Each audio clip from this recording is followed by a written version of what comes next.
Mapagpalang tanghali sa ating lahat mga kabusing. Siyempre naman sa mga albularyo dyan, sa mga antingero, Bertudis, Mutiais, sa inyong lahat. Ang bidyong ito ay para ito sa taong nagnakaw ng aking cellphone.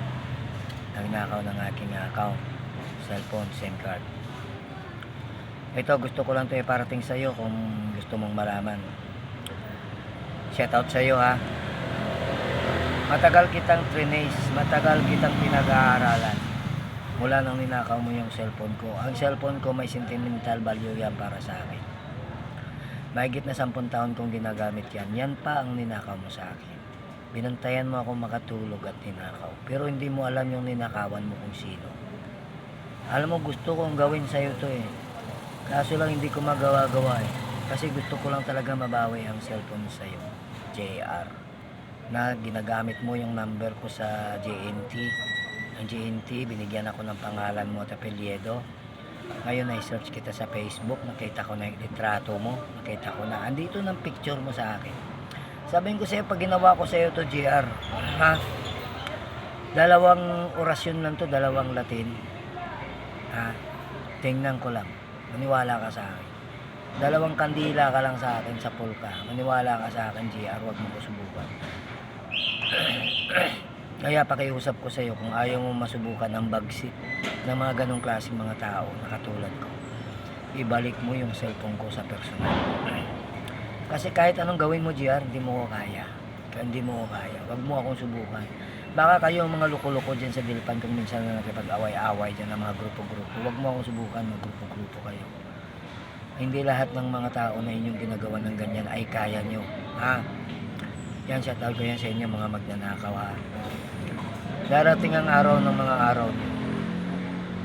Kaya pakiusap ko lang sa iyo JR, ang cellphone ko, importante sa akin yan. May sentimental value yan. Kahit buhay ko kaya kong itaya dyan. Maniwala ka sa akin. Ang cellphone ko na yan, marami nang pinasok na mundo ng engkanto yan. Marami nang pinasok na mga sementeryo yan.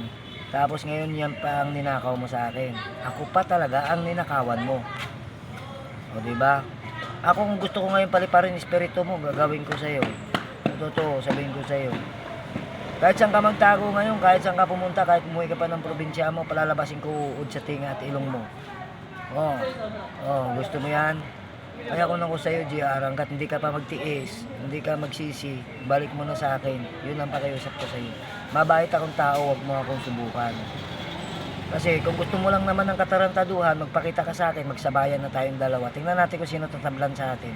Pag ako'y natablan mo, swerte mo talaga. Ano, gusto mo? Pumunta ka dito, harapin mo ako, magyakapan tayong dalawa. Saksakan na tayo para parehas. Kaya kalukuhan ang gusto mo eh. I-try mo ako, kung ako'y matablan mo, swerte mo. Pero pag hindi mo ko tinablan, ikaw natablan, thank you ka. Ano? Hindi ko hinahanap ang mga ganung bagay ha. Kasi ang tao hindi ko kalaban. Ha?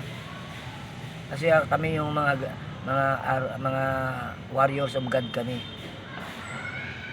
Warriors of God kami. Yung aming sinusunod yung balaod ng Panginoon sa mga nanampalataya ng totoo. Ngayon, kung gusto mo akong subukan kung sino talaga ako, ibibigay ko sa iyo yan sa araw ng Biyernes na darating pag hindi mo na ibalik sa akin ang cellphone ko. Kaya panuorin mo ang video na to. Share natin to mga boss para makarating to sa kanya. Sa tao na yan. Ang apelyido mo JR, hindi ko lang sabihin ha, para hindi naman mapapahiya yung mga ka-apelyido mo dyan sa lugar mo. Ano to siya, taga Masikap to siya eh.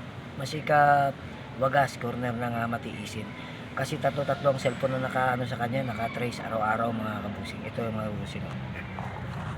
Ito yung tatlong mga cellphone. Yan. Ito isa. Yan. Ito yung isa mga kabusing naka-off. Dito kasi na-trace mga kabusing, oh. Ito yung mga kabusing, yung aking Huawei doon, nilagyan ko na ng binago kong pangalan doon, James TV 45 na nakalagay doon sa cellphone. Yan na ngayon yung pangalan. Kasi yun, na-trace ko siya mga kabusing, nandito siya. Dito siya sa area na ito mga kabusing. Nandito yung Huawei ko mga kabusing. Yan JR, panoorin mo to para maniwala ka sa akin. Nakakala mo hindi ka natitrace. Magugulat ka sa akin, madadampot ka na lang. Ayan o. Yan siya mga kabusing o.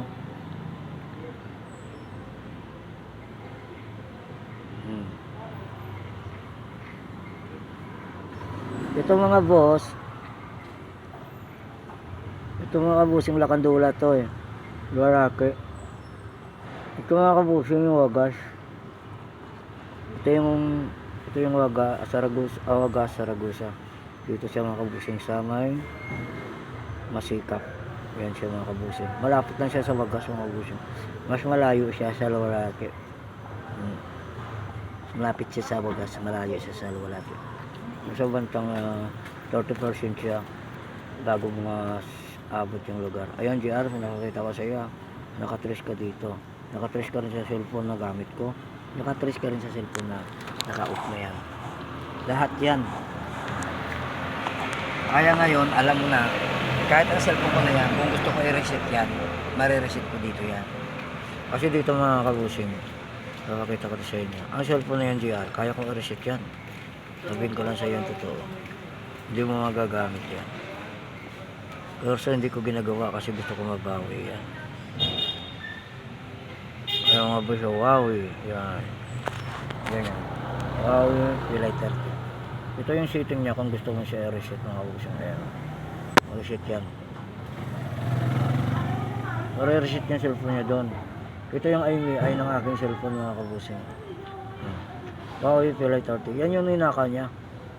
Huawei 128 yan mga kabusing. At sa bagay GR yung cellphone na yan, wala naman ano sa akin yan kasi ninakaw mo, nasa sayo. Malaga ka kasi may sentimental value yan. Ngayon ibalik mo yan kung gusto mong maayos tayo. Pag mo subukan ng mga katulad ko kasi hindi mo ko kaya GR, wala naman akong pakialam kung adik ka eh.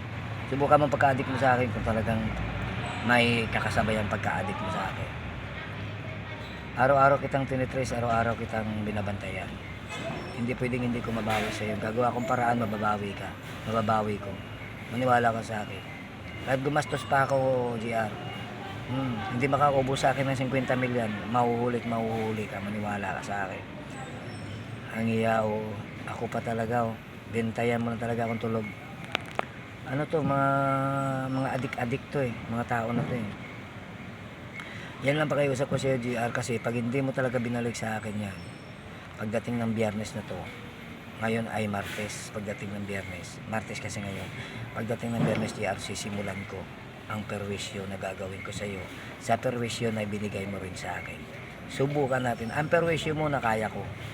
Nalutas ko. Nakuha ko yung account ko. Nakuha ko yung Facebook ko dyan. Pero yung sakripisyo yung ibibigay ko sa iyo, tingnan ko lang kung makakaya mo. Kahit magtago ka sa saan kalunok-lunokan ng mundong ito, hindi mo ko matatakasan yung perwisyong ibibigay ko sa iyo. Ano, mamili ka, ibabalik mo o gusto mo maranasan yung sinasabi ko sa iyo. O, ano, ako mabait na tao pero magiging masama ako nang dahil sa ginawa mo. So ayan mga kabus, comment nyo nga sa akin mga kabusing kung ano bang maganda kong gawin sa tao. Pero pag binalik niyo sa akin ito mga kabusing, matatapos ang lahat ng problema. Magiging okay ako para sa kanya. Yun lang inihiling ko eh, balik niya lang sa akin, tapos. Kasi pag hindi niya ito binalik talaga mga kabusing, hindi niya rin mapapakinabangan yan kasi ibablock ko yan. O, i-reset ko, ibablock ko. Pag na-reset ko na at na-block yan at hindi niya na may babalik, kasi ang cellphone na yan mga kabusing, kahit naka-off yan, kahit pinatay mo yan, kaya pa rin yan i-locate ng ating tracker. Malocate pa rin yan kahit yan ay patay na. Malulocate pa rin yan. Kaya dito, si Google pa, walang imposible kay Google. Lahat yan nagagawa kahit naka-off yan. Talaga natitrace yan. Iba na ngayon kasi may sarili na tayong number sa SIM card ngayon na naka-encode na talaga sa atin yung number na yan. Pag bumili tayo ng SIM card, i-register yan sa ating pangalan, sa ating mga ID, na wala na talaga ibang magmamayari niya, kundi tayo lang. Kaya ang mga number na yan, pag yan ay ninakaw ng isang tao, matitrace at matitrace talaga siya kahit saan siya magpunta. Kasi parang iPhone na yan mga kabusing, di ba? Wala nang ibang nagmamayari ng number na yan, tayo talaga ang mamayari niyan. Kaya yung number na ninakaw mo, ako nang nagmamayari niyan. Kahit saan ka magpunta, matutuntun at matutuntan ka, matitrace at matitrace ka kahit naka-off yan. Kung gusto mo, para mapatunayan mo, panuorin mo sa YouTube kung natitrace ba ang cellphone na nakapatay. Na-trace ka pa rin. Kaya alam ko ang lokasyon mo. Kaya magugulat ka dyan. Pag hindi mo ibinalik, madadampot ka na lang bigla. O di kaya, Pag hindi mo binalik yan, hindi ka man magpapakita, hindi mo binalik, kahit dyan katulog, kahit dyan katago sa iyong kinatataguan, kaya kong palalabasin yung mga upod at sa ilong at tenga mo dyan, pati sa bunganga mo hanggang hindi ka na makakain. Tandaan mo yan, sinasabi ko sa'yo, kaya balik mo na yan. Aantayin kita sa Dilpan kung saan mo ko ninakawan, ibalik mo sa akin yan. Gusto mo pumunta ka sa may Maynilad ng Dilpan, doon mo ibalik ng personal sa akin yan. Magiging okay tayo pag binalik mo yan. Hindi kita kaway, pero kung subukan mo ako, all the time, always ka para sa akin. Ha? Yun lang. Ako, kahit ako, wala problema sa akin, basta nasa katwiran ako, kahit inkanto, kaya kong labanan, ikaw pa kaya. Ano? Gusto mo? Oh, sige. So, malalaman mo pag hindi mo ibinalik sa akin yan, GR. Ha? Malalaman mo yan. Kaya kung ako sa'yo, balik mo na yan. GR, ha? GR Doke. Ha? Apelido mo, hindi ko na muna sasabihin. Balik mo na yan. Nasa akin, litrato mo. Litrato mo pa lang kahit di kita bay, kita sa pool ka sa akin. Tandaan mo yan. Kaya ibalik mo na, para wala kang problema. Ha? Balik mo na yung cellphone ko.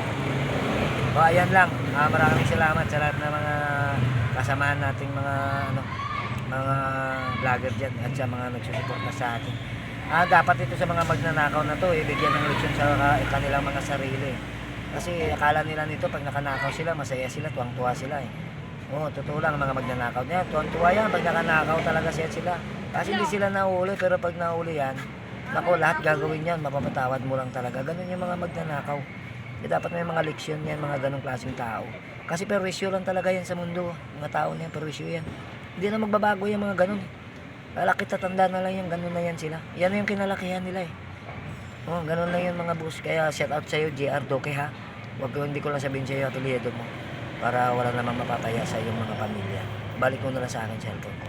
Hanapin mo si James TV 45 sa Maynilad Water dito sa may kapihan.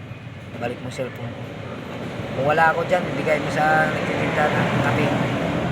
Bigay mo sa nagtitinda ng kape. Wala ka ibang pagbibigyan yung nagtitinda ng kape dyan sa harap mismo ng kap ng water na yan. District sa may hospital. Sa harap niya. Bigay mo dyan sa nagtitimpla ng kape na matanda. Sabihin mo kay James Kian yung may anak na bata. Ha? Para okay tayo, GR. Walang problema. Kasi pag hindi mo talaga binalik sa akin, cellphone ko, patatawarin mo. Pasensya ka sa akin. Gagawin ko lahat para sa iyo. Totoo yan, hindi ako nagbibiro, kaya huwag mo ko subukan. Kung gusto mo sumubok, kung anong ang bangis ng mga katulad kong tao, paparanas ko sa iyo yan. Pero kung ayaw mo naman subukan, ibalik mo na sa iyo. Para okay tayo, ha? Okay tayo. Nakita na kita sa Facebook. Nandito na rin yung pangalan mo, tsaka apelyido. At tsaka mga complete informasyon ka na sa akin kasi ang address mo alam ko na rin. Natitrace kita araw-araw, nakikita kita. Ayan lang, paalam sa'yo. Shout out.